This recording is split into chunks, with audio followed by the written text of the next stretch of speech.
लोकतंत्र का महापर्व और इस महापर्व में हम जनता की आवाज़ सुनने आए हैं क्योंकि ये पर्व है जनता का यानी कि आपका।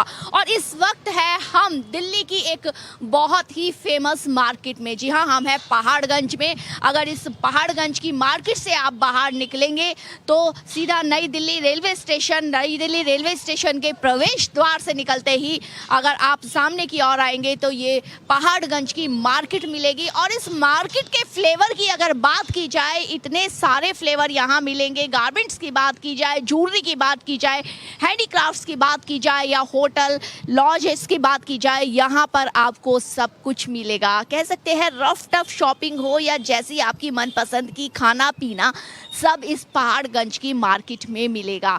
बहुत सारे लोग यहाँ आते हैं, चाहे वो लोकल हो, स्थानीय लोग हो या फॉरेन हो, विदेशी लोग हो, वो सब यहाँ आते हैं। यानी कि बहुत ही फेमस मार्केट है। जायका यहाँ का बहुत ज़बरदस्त है। लेकिन यहाँ की जनता का जायका क्या है इस महापर्व को लेकर के, लोकतंत्र के महापर्व को लेकर के, ये जानने के लिए हमारे साथ जुटे हैं कई यहाँ की जनता जो अपने दिल की बात बताएगी कि क्या वो अपने उम्मीदवार से चाहती है और किसे वोट देगी और क्यों वोट देगी, किन शर्तों पे वोट देगी, आज की सियासत के रंग उसे कैसे लग रहे हैं, इन सब के बारे में हम पूछेंगे। आप सभी का पहले स्वागत है। क्या कहेंगे इस महापर्व को लेके, कितने जागरूक हैं आप? बहुत ज़्यादा जी, बहुत जागरूक हैं। और जितनी हवा जिसकी चल रही है वो तो इलेक्शन के बाद ही पता लगेगा जब वोटिंग आएगी जी। वोटिंग आएगी, लेकिन जो वोटिंग के इन्होंने कहा कि वोटिंग आएगी और हमने कहा महापर्व है, लेकिन क्या बात है इस महापर्व पे बहुत इंजॉय नहीं कर रहे हैं लोग खुल के। इतने जहाँ पर अभी में मतदान हुआ है, दिल्ली में अभी होना है, लेकिन इतना खुल के नहीं आ रहे। आपको क्या रीज़न लगता है? लोगों को ऐसा है जी, दिखने में नहीं लग रहा है ऐसा है, लेकिन जब रिजल्ट आएगा तो पूरी लहर के साथ आएगा। पूरी लहर के साथ आएगा। ये इन्होंने जबरदस्त, जो राम को लाए हैं हम उनको लाएंगे, भगवा फैलाएंगे बीजेपी। इन्होंने तो अपने मन की बात कह दी, बिना पूछे ही कह दी। चलिए आपसे अगर सर बात करें तो, क्योंकि दिल्ली दिल है, देश का दिल है, राजधानी है। बहुत सारे लोग यहाँ से आके रहते हैं, अलग अलग राज्यों से आए हुए हैं, बसे हैं सालों से। तो क्या लगता है किस तरीके का टेस्ट है दिल्ली की जनता का अगर अपने उम्मीदवार को चुनना हो तो? दिल्ली की जनता जो है उसी को चुनेगी जिसने अभी पिछले 10 सालों में इतना जो है विकास करा है। हमारे देश में कहाँ से कहाँ तक पहुँच गए हैं, कितनी सड़कें बनी हैं, कितनी रेलवे लाइनें नहीं बिछी हैं, गाड़ियाँ नहीं आई हैं। इतने विकास के बाद हम नहीं चाहेंगे कि ये विकास का कार्यक्रम यहाँ रुक जाए, इसलिए हम इसको आगे बढ़ाने चाहते हैं और हम उनको लाएंगे जिन्होंने विकास किया है। आप कह रहे हैं विकास किया है, इधर विपक्ष कह रहा है विकास नहीं किया, विकास नहीं किया। क्या कहेंगे आप? कहने वाले तो अपना ओपिनियन दे सकते हैं, बाकी ये है कि जो चीज़ सामने आएगी तो वो सबके सामने आ ही जाएगी। खींचना है, सरकार का टांग खींचना ही विपक्ष का काम है। उनको और कुछ आता थोड़ा है। विपक्ष का काम यही है, जो काम कर रहा है उसकी टांग खींचो। लेकिन साथ में ये भी कह रहे हैं, विपक्ष ये कह रहे हैं ये सरकार आएगी तो लोकतंत्र की हत्या कर देगी। आपको लगा है 10 सालों में लोकतंत्र की हत्या हुई है? नहीं madam, I think it's all mixed because everybody has his own opinion. But so far what I feel जो youth है, जो youngsters हैं, they are very much promoting their own skills and साथ में government जो है साथ में काफ़ी कुछ कर रही है, individual skills को target करके उनको आगे ला रहे हैं। पिछले past I don't think so 30 years में किसी ने इतना काम किया भी है तो वो दिखता नहीं है, उसको सप्रेस कर दिया जाता है। बट दिस टाइम जिसके अंदर हुनर है, स्किल्स है, they're all they're promoting it and that's very good thing. Youth like करेगी इस चीज़ को और I think of course BJP will like करेगी, यूथ लाइक करेगी। इन्होंने बोला है कि यूथ लाइक करेगी। अगर आप आगे आए, क्योंकि ये बहुत अच्छा लगता है कि यूथ के बारे में अगर बात करें, यूथ अपनी बात बता रहा है, तो क्या लगता है कि यूथ के लिए वाकई काम हुआ है पिछले 10 सालों में और आगे के लिए? बिल्कुल, बहुत काम हुए हैं, आगे भी अच्छे होते रहेंगे काम, ऐसी कोई दिक्कत वाली बात नहीं। और आप अगर आएंगे तो यूथ क्या चाहता है? अगर अभी मतदान देने जाएंगे आप, तो मैं आपके उम्मीदवार की अगर बात करूं, जो भी दोनों उम्मीदवार, तीनों उम्मीदवार जो भी खड़े हैं, आपको क्या लगेगा कि उस उम्मीदवार में क्या हो? अगर अब आगे आने वाले सालों में यूथ को चाहिए तो और क्या चाहिए? यूथ यही चाह रहा है कि जो अब बदलाव इस टाइम हो रहा है उसी को जोश में आगे बढ़ाना है। हमें इसी विकास को आगे रफ्तार देके रखना है। उसी विकास को बिल्कुल बिल्कुल बिल्कुल, कुछ चेंज नहीं करना है, जो चल रहा है उसी को आगे बढ़ाना है। लेकिन अगर बात की जाए, यहाँ खाली मैं पहाड़गंज की बात कर लूँ कि पहाड़गंज या दिल्ली की बात करें, यहाँ के मुद्दे क्या क्या देखते हैं, किस तरीके के मुद्दे देखते हैं? ऐसा तो कोई खास मुद्दा है, लेकिन थोड़ा सा यह पुलिस का थोड़ा सा यहाँ ढीलापन है। जैसे जेब कतरे वगैरह भी काफ़ी घूम रहे हैं, कुछ लोगों ने आगे सामान लगा रखे हैं, ट्रैफिक भी जैम होता है, तो उसका थोड़ा सा सहूलियत हो जाए तो बहुत अच्छा है। पे जो आए हाँ हाँ हाँ, बिल्कुल बिल्कुल बिल्कुल बिल्कुल। लेकिन आपको लगता है कि अब जिस तरीके की सियासत चल रही है, लोग जो भी पार्टियां एक दूसरे पर आरोप प्रत्यारोप लगा रही हैं, उसमें बहुत ज़्यादा जो है काफ़ी सारे मुद्दे आ गए हैं। क्या लगता है कि राजनीतिक पार्टियां अपने मुद्दों से भटक रही है? दिल्ली के लोगों को ये लग रहा है? ये जो जितनी भी राजनीतिक पार्टियां हैं पहले खुद तो एकजुट हो जाएं। हमें तो ये लगता है इनमें आपस में अगर गठबंधन हो जाएगा तो 6 महीने के लिए आप बन जाओ प्रधानमंत्री, 6 महीने के लिए आप बन जाओ। अरे बाप रे, मैंने तो आप किसी पार्टी का नाम भी नहीं लिया, आपने तो इनडायरेक्टली। मैंने तो गठबंधन का नाम लिया, इंडिया गठबंधन जो बन रहा है। अभी किस मुद्दे पर लड़ेंगे विपक्ष के इतने बड़े जायंट मोदी जी के साथ, जिनकी एक आवाज़ पे सारा उनका पूरा जो है बीजेपी। ये लगता है कि विपक्ष एक साथ नहीं हो सकता। ये कहाँ एक साथ होगा? सब तो चूहे छोड़ कर भाग रहे हैं जहाज को। आज भी 2 नेता छोड़ गए, रोज नई खबर आती है, कोई ना कोई नेता छोड़ के भाग। बंगाल में इनका जो गठबंधन है वहाँ बेकार हो गया, पंजाब में इनका गठबंधन नहीं है, तो ये गठबंधन तो वैसे ही बिखर रहा है। और जब अगर मान लो कल को आ जाते हैं ये, तो प्रधानमंत्री कौन बनेगा, अभी तक तो ये फैसला नहीं है। आप तो सब एक ही पार्टी के बारे में बोल रहे हैं, आप बताइए ना, विपक्ष क्या बिल्कुल ही खराब है क्या? विपक्ष का काम है विरोध करना, गलत चीजों पे उंगली उठाना। विपक्ष अपना काम सही कर रहा है, लेकिन विपक्ष जो है भटक के कर रहा है काम उसको। हिंदुस्तान का भला होना तो विपक्ष मजबूत होना चाहिए, भारत अगर तभी देश का भला होगा। आपको नहीं लगता विपक्ष मजबूत नहीं है रहा अभी तक, जो पिछले 10 सालों की अगर बात? जब तक विपक्ष में राहुल गांधी और ऐसे लोग होंगे जिनका कोई नज़रिया ही नहीं है, किसी चीज़ के ऊपर कोई टॉपिक ही नहीं है, बयान बदल देते हैं, एक बयान को बोलते हैं उसी के 2 मीनिंग निकाल देते हैं, तो ऐसे लोग देश का क्या करेंगे? कुछ नहीं कर सकते ऐसे देश का लोग। कम से कम विज़न तो एक होना चाहिए, चाहे कोई भी हो। मैं मोदी जी को सपोर्ट करता हूँ, लेकिन मोदी जी का विज़न है, उन्होंने जो भी काम किए हैं देश के लिए किए हैं। लेकिन आपको ये नहीं लगता कि अब जो है यहाँ पर कांग्रेस और आम आदमी पार्टी दिल्ली में जब गठबंधन में एक साथ उतर रही है, 3 सीटें कांग्रेस को दी है, तो क्या ये नहीं लगता कि उनका विज़न होगा कुछ? अब जब आएंगे, अगर उन्होंने, वैसे तो आना ही नहीं है, ठीक है, अगर आएंगे उसके बाद पता लगेगा, लेकिन उनको जब कुछ वोट मिलेगा आएंगे तब कुछ होगा ना, आना तो उन्होंने ही है। ये तो आपने डिसाइड कर दिया कि उन्होंने को आना नहीं है, क्योंकि अब आप खुद देख लीजिए, मैं भगवान कसम झूठ नहीं बोल रहा, सब लोग हम यहाँ एकत्रित हैं, किसी, मुझे नहीं लग रहा किसी ने किसी दूसरी पार्टी के लिए कुछ बोला भी। मैं सोच रहा हूँ कि बोले तो कुछ वार्तालाप आगे भी बढ़े। गेम देख चुके हैं जो विपक्ष वाले हैं, और इनकी भी, मोदी जी की भी गेम देख चुके हैं। अब आप खुद ही डिसाइड करो कि इनकी गेम सही थी। अच्छा सरदार जी, तुसी दसो मेरे को, ये बताइए कि अभी तो क्या लग रहा है दिल्ली की हवा से, कांग्रेस से क्या लग रहा है? अरविंद सिंह लवली जो है, उन्होंने कांग्रेस के जो पद है उस कांग्रेस नहीं छोड़ी, पदों से इस्तीफा दे दिया, लेकिन क्या लग रहा है, क्या इससे कांग्रेस पर कुछ इम्पैक्ट पड़ेगा या इंडी गठबंधन जो है उस पर इम्पैक्ट पड़ेगा? कांग्रेस का नाम तो प्रेजेंटली देखते हुए दूर दूर तक पब्लिक नहीं चाहेगी कांग्रेस को लेके आया जाए। देश में सिर्फ एक ही नाम होना चाहिए, भारतीय जनता पार्टी, उसके अलावा और कुछ नहीं। देखिए, to be very honest, I think सब लोग यही एक चीज़ चाहते हैं कि बेसिकली सबका प्रोग्रेस हो।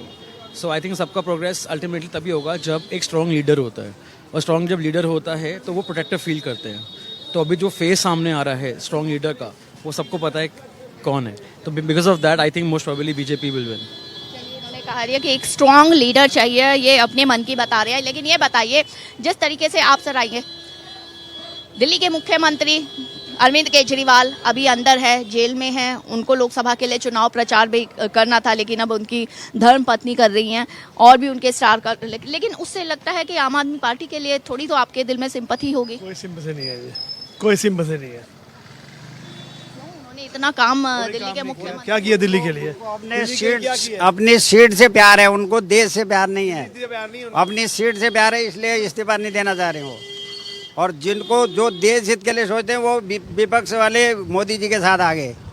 जो देश हित में चाहते हैं वो आज मोदी जी के साथ हैं, पार्टियों को छोड़ के आ रहे हैं। ये लोग अपने उल्टे सीधे कामों से अपने पेट भरना चाहते हैं लोग। अरविंद केजरीवाल दिल्ली के मुख्यमंत्री अब लोकसभा सीट के लिए भी अपनी पार्टी कांग्रेस के साथ खड़ी की है गठबंधन में।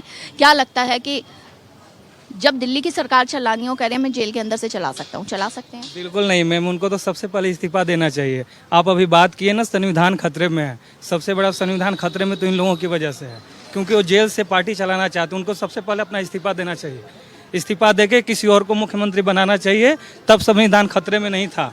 अभी तो संविधान खतरे में ही है ना उनकी वजह से।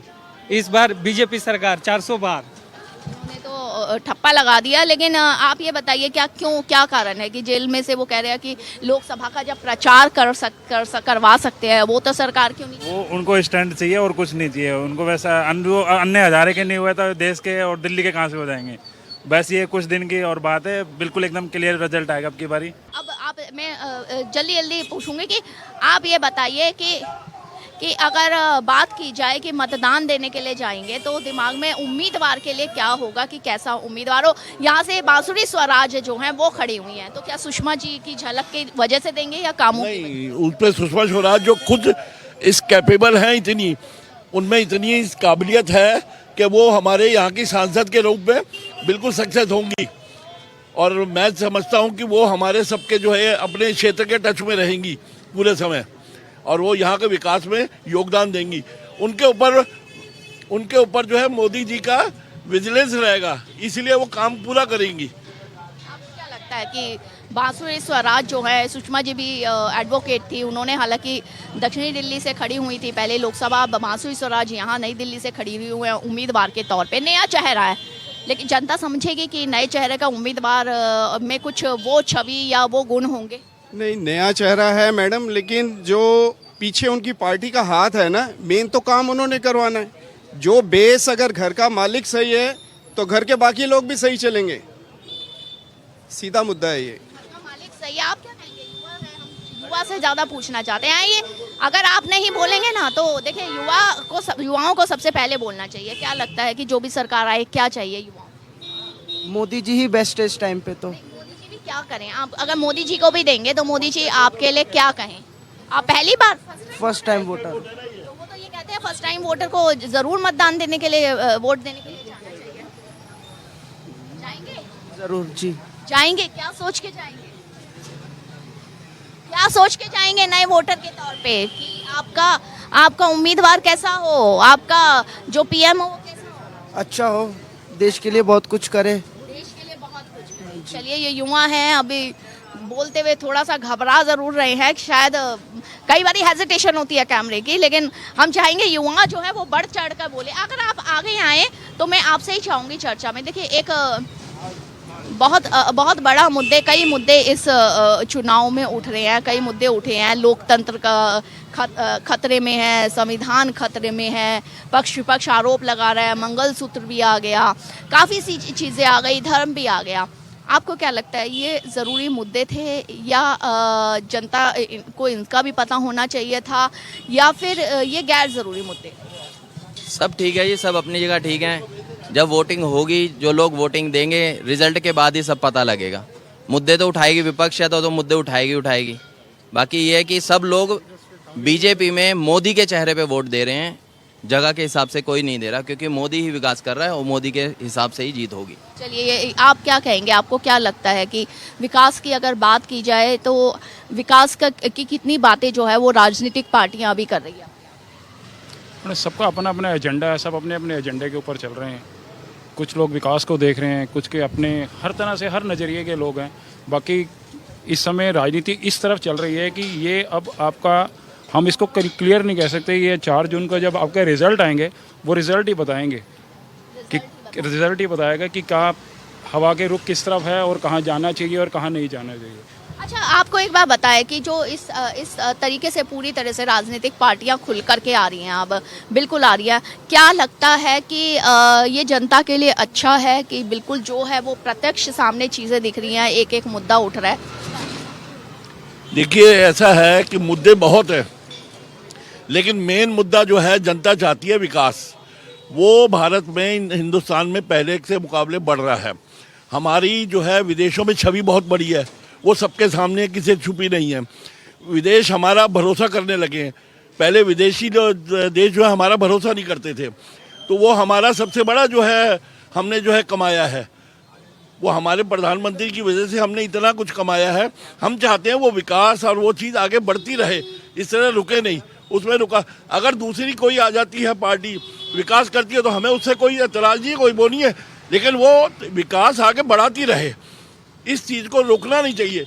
इसलिए हमें यही प्रधानमंत्री चाहिए कि हमें ये हमारा आगे विकास और बढ़ाते रहेंगे। लेकिन ये नहीं लगता कि दो पार्टियां अगर हाथ मिला के लड़ रही है, कांग्रेस और आम आदमी पार्टी की अगर बात कर रही हूँ, तो जब दो पार्टियां एक साथ लड़ रही हैं मिलकर के, तो वो ज़्यादा सोच सकती हैं, उनके साथ सादा विचार होंगे, या फिर बाद में उनके जो क्लैशेस है जो अभी से उभर के थोड़े थोड़े बीच में आए वो दोबारा आ सकते हैं? क्लैशेस तो उनके बीच में अभी हैं जो देखने को मिल रहे हैं। अब वही है कि उनके बीच अभी कुछ सुलह नहीं हो पा रहा, कल को वो क्या सुलह करेंगे और पब्लिक के लिए क्या करेंगे, कुछ नहीं कर पाएंगे। और दूसरा क्वेश्चन एक आपने अभी पूछा था कि केजरीवाल जी, ऐसा कोई देश का मुख्यमंत्री नहीं हुआ किसी स्टेट का जिसने सीट रिजाइन ना की हो अपने ऊपर इल्ज़ाम लगने के बावजूद। तो ये पहले ऐसे मुख्यमंत्री हैं जिनके ऊपर इल्ज़ाम भी लगे हैं और कोर्ट में उनका केस भी चल रहा है और वो रिज़ाइन भी नहीं कर रहे। उन्होंने तो मदन भी आए थे, उनके ऊपर भी एक बार एलिगेशन लगा था, लेकिन उन्होंने सबसे पहले अपनी सीट छोड़ी थी। हमने वो टाइम भी देखा है, लेकिन ये तो सीट छोड़ने को तैयार नहीं है। लेकिन वो तो कह रहे हैं स्कूल, शिक्षा, बिजली, मुफ्त पानी पे वो अब लोकसभा में भी वोट मांग रहे हैं, तो वो जब उसका हवाला दे रहे हैं, क्या लगता नहीं है आपको उस पे काम हुआ है? ऐसा है कि जो भी अपोजिशन पार्टी हो या रूलिंग पार्टी हो, उन्होंने सब अपने ओपिनियन से ही काम करने हैं। बाकी ये है कि जिसको भी कोई मौका मिलता है, जनता तो यही चाहेगी कि उनके किसी पक्ष में मिले जिससे उनका कुछ जो है फ्यूचर सेफ हो। आपको भाई साहब, आप पीछे खड़े हैं, आपके पास में आऊंगी। आप ये बताइए कि आम आदमी पार्टी अभी जिस चीज़ से गुजर रही है उस पे जो आरोप लगा है, अंदर मुखिया उनके अंदर बैठे हैं जेल में, कई 2 मंत्री भी जेल में बैठे हैं दिल्ली सरकार के, क्या लगता है जनता के दिल में, दिल्ली जनता के दिल में उससे सिंपैथी आएगी, सहानुभूति होगी, हमदर्दी होगी, इसलिए उनको वोट देंगे, या फिर जो उन पे आरोप लगाया है उससे अलर्ट होकर के किसी दूसरे उम्मीदवार का चयन? मेरे हिसाब से तो ये उनका विश्वास उठ चुका है, आम आदमी पार्टी पे ख़त्म हो चुकी है पहले से। और जो पहले विश्वास वादे थे सारे झूठे हैं, और कोई भी काम होता था जो भी अपनी सीट के लिए कर रहा है आम आदमी पार्टी, कोई भी आगे हो, बीजेपी अपने दावे से पूरे उतरती है और सारे काम से पूरे होते हैं। और 90% जो भी काम होता है मोदी से बढ़िया प्रधानमंत्री कोई नहीं है इस वक्त। अगर आप सबसे मैं बात कर रही हूँ कि क्या लग रहा है कि अभी जिस तरीके से ये हमेशा देखा है कांग्रेस के टाइम पे भी कि कांग्रेस की सरकार अगर केंद्र में थी तो राज्य में भी थी, तो क्या ये लगता है कि ये सही रहता है अगर स्टेट में कोई जो पार्टी स्टेट में हो वही सेंटर में हो? क्या इससे क्या फर्क पड़ता है? फर्क तो पड़ता है मैडम जी, ऊपर नीचे की सरकारों में काम होते हैं, अगर ऊपर नीचे नहीं होती तो योजना नहीं बनती है। कांग्रेस की सरकार तो आज तक इतने सालों से देखते खाली इलेक्शन का मुद्दा होता था, इतने सालों के अंदर नहीं हुआ। अब मोदी जी ने कम से कम कोई कार्य तो करके दिखाया ना, तो इसलिए हम तो उन्हीं को सपोर्ट करेंगे। आपको क्या लगता है सेंटर में और स्टेट में दोनों एक सरकारें रहती है तब ज़्यादा फायदा होता है या अलग अलग? एक सरकार है दोनों, सेंटर और दिल्ली में एक सरकार होने का बहुत फ़ायदा है, क्योंकि सारे काम क्लियरली हो ही जाते हैं, अपनी सपोर्ट होती है और फुल सपोर्ट के साथ काम होता है। हाँ जी, सही बोला भाई ने हमारे। आपको भी यही लगता है? हमें भी यही लगता है। एक ही सरकार होनी चाहिए। लेकिन फिर ऐसे तो कांग्रेस की भी एक वक्त में स्टेट में और सेंटर में एक सरकार थी, फायदा हुआ था तब, क्या लगता है? नहीं, मेरे हिसाब से ठीक है, सबकी अपनी अपनी ओपिनियन अलग अलग होनी चाहिए, उससे पब्लिक का भला होगा। क्योंकि कई कैंडिडेट ऐसे हैं जो पब्लिक के बीच में आके पब्लिक का भी भला करते हैं। इंसान को क्या चाहिए कि अपने जो समस्याएं हैं लोकल वो सुलझें, हमें इंटरनेशनल से कुछ नहीं। ठीक है, सेंटर में मोदी को होना चाहिए, क्योंकि सेंटर में अपोजिशन चेहरा कोई नहीं है, ये मैं भी मानता हूँ। अपोजिशन में कोई चेहरा नहीं? हाँ, इसलिए मोदी को होना चाहिए, मेरे हिसाब भी यही है। आपको भी लगता है कि जो विपक्ष है उसमें कोई चेहरा पीएम जो है, पीएम के लायक कोई चेहरा, मोदी का विकल्प कोई नहीं है आपके पास तैयार।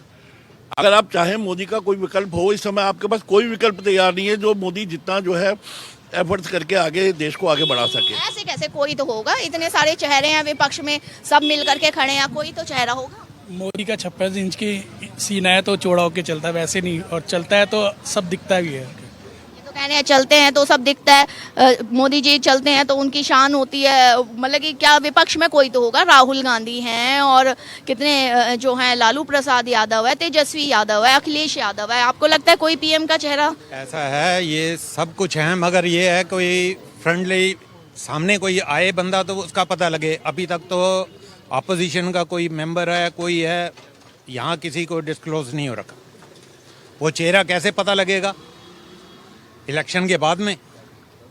आपको कम से कम क्या इनका लगता है? तो ये है कि सब सामने आ जाए। आप अगर इधर आएंगे, आप बताइए आपको क्या लगता है कि अपोजिशन में कोई चेहरा ऐसा नहीं है जो पीएम, जिसको जनता पीएम के रूप में देखे, प्रधानमंत्री के रूप में? केजरीवाल केजरीवाल काम करा उसने, चलो एक तो निकले। काम करा उसने, अच्छा, कोरोना के बाद भी करा है। जिन बच्चों ने प्राइवेट स्कूल में फीस नहीं भर सके, उनका वहाँ एडमिशन क्या कहते हैं नहीं हुआ, उन्होंने फ्री में सरकारी स्कूल में एडमिशन करवाया। इज द बेस्ट है, एक नहीं, मैं नहीं, बहुत से हैं जिन्होंने काम केजरीवाल जी को तो पीएम बनने के लिए पहले अपना इस्तीफा देना पड़ेगा, अंदर से बाहर आना पड़ेगा। जो उनके जो और विधायक हैं जैसे विशेष रवि बहुत अच्छा काम कर रहे हैं नई दिल्ली सीट पे, वो करोड़ाक से हैं। 272 सीटें भी तो चाहिए। केजरीवाल टोटल 20 सीटों पे ही लड़ रहे हैं, केंद्र में 272 प्लस सीटें होंगी तब तो सेंटर वो तो विपक्ष तो 7 सीटें हैं गठबंधन ना, में कैसे होंगे? 230 सीटों पर भी 3 तो कांग्रेस को दे दी, और वो भी कांग्रेस, और कांग्रेस में भी अंदर की लड़ाई हो रही है। वो कह रहे कन्हैया लाल को मत बनाओ, आधा कांग्रेस 7 सीटों पे। यहाँ पे आप जितना चेहरा कह रहे हैं, प्रधानमंत्री कह रहे विपक्ष में, सारे के सारे जमानत पे बाहर है। किसी न किसी केस में सारे इन्वॉल्व है, किसी न किसी उसमें जमानत पे बाहर है। एक जमानत से करा हुआ व्यक्ति जो है प्रधानमंत्री बनेगा तो ये हमारे लिए सोच की बात होगी। अब तो यूएस भी मान गया है कि मोदी जैसा सख्त आदमी होना चाहिए पीएम। यूएस मान गया, आप माने या नहीं माने ये बताइए। हमें तो अपनी जनता से मतलब है, हमें अपनी जनता के मन की बात बतानी है। झाड़ू होना चाहिए, मोदी होना चाहिए। दिल्ली में 7 सीटों पे झाड़ू झाड़ू झाड़ू। लेकिन 7 सीटों पे कैसे हो जाएंगे? कांग्रेस को 3 सीटें दे दी। सरकार है, एक आम आदमी पार्टी को मिल रही है, चांदनी चौक की कांग्रेस को मिली है, यहाँ की अगर आपको मिली है तो मिला के 7 ये तो गठबंधन। चाहते हैं कांग्रेस गठबंधन। जिनको ये कहते थे चोर है, उन्हीं के साथ मिलकर सरकार बना रहे हैं। जिनको कहते थे सबसे पहले इनके साथ समझौता नहीं करेंगे, बच्चों की कसम खा गए, उन्हीं के साथ ही सीटें लड़ रहे हैं। ये पॉलिटिक्स है।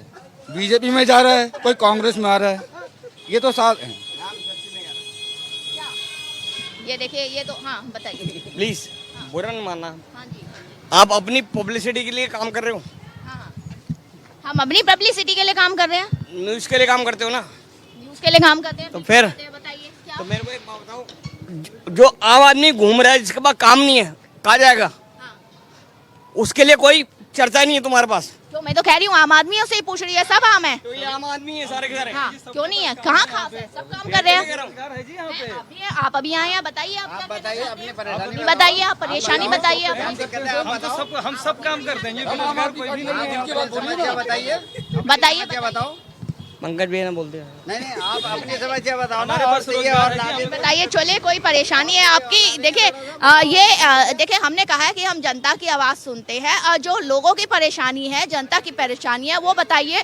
और जो उम्मीदवार है, देखिए, क्योंकि जनता की एक आंसू जो है वो सियासत को हिला देती है। हम वैसे ही कह रहे हैं, एक आंसू जनता का सियासत को हिला दे, लेकिन जनता से बात कर रहे हैं, और इसलिए हम चाह रहे हैं कि हर चेहरे को वो लिया जाए, जनता अपने दिल की बात करे, और जनता को ये ना हो कि हम उनकी बात, उनके दिल की बात नहीं सुन रहे, और इसलिए हम जनता के पास जा रहे हैं और चाह रहे हैं कि जनता ये जो लोकतंत्र का महापर्व है, इस महापर्व में अपने अधिकारों की बात जो है वो बढ़ चढ़कर बोले, क्योंकि जिस जनप्रतिनिधि को वो अपने वोट से चुनेंगे, उस वोट में बहुत ताकत होती है, और उस ताकत को समझे और उस वोट को देने के लिए जाएं। और ये जनता है, आप देख सकते हैं, ये जनता है। हमने इनके विचार जानने चाहे, और हम चाहेंगे कि हर उम्मीदवार जो इनके लिए खड़ा हो, इनके वोट को चाहता हो, इनके ताकतवर वोट को चाहता हो, उस ताकतवर वोट को लेने के लिए इनकी उम्मीदों पर खरा उतरे, अपने वायदों में खरा उतरे। भारत एक्सप्रेस के लिए मैं पहाड़गंज से कैमरामैन हुकुम सिंह के साथ कोमल शर्मा।